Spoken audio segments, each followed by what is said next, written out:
2மே ராஜ கிரகங்கள் தான். ஒன்று தளபதி, இன்னொன்று ராஜா. 2 சூரியனும் செவ்வாயும் ஒரு ஜாதகத்தில் சேர்ந்துருந்தா ஒரு வேலையை தூக்கி போட்டு வந்துடுறது. போடா நீயாகட்டும் பொழப்பாகட்டும், உன்னை நம்பியெல்லாம் நான் இல்லைடா அப்படின்ட்டு வர்றாங்க இல்லையா, அது செவ்வாய் சூரியன்.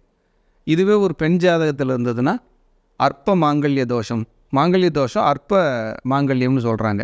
அது துலா லக்னத்துக்கு மகர லக்னத்துக்கு தான் மேக்சிமம் பொருந்தும், மற்ற லக்னங்களுக்கு பொருந்தாது. ஏன்னா மகரத்துக்கு 8 கூடையவன் சூரியன், பாதகாதிபதி செவ்வாய். துலாமுக்கு பாதகாதிபதி சூரியன், மாரகாதிபதி செவ்வாய்.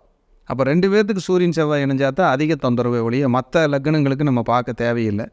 ஆனாலும் சூரியன் செவ்வாய் ஆணுக்கானாலும் பெண்ணுக்கானாலும் ஒரு உறவை 10 நிமிடத்தில் காயப்படுத்தி 15வது நிமிஷத்தில் உறவை அறுத்து, நீயும் இல்லை நானும் இல்லை, உனக்கு எனக்கு நீ ஒட்டும் இல்லை உறவும் இல்லைன்னு ஸ்ட்ராங்காக சொல்கிறது சூரியன் செவ்வாய்.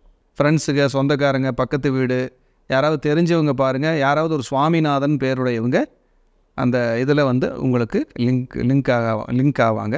அதே போல் சூரியன் செவ்வாய் சேர்ந்திருந்தால் ஜெயா, ஜெயலட்சுமி, ஜெயந்தி இந்த பேருடையவங்களும் பெண்களில் வந்துடுவாங்க.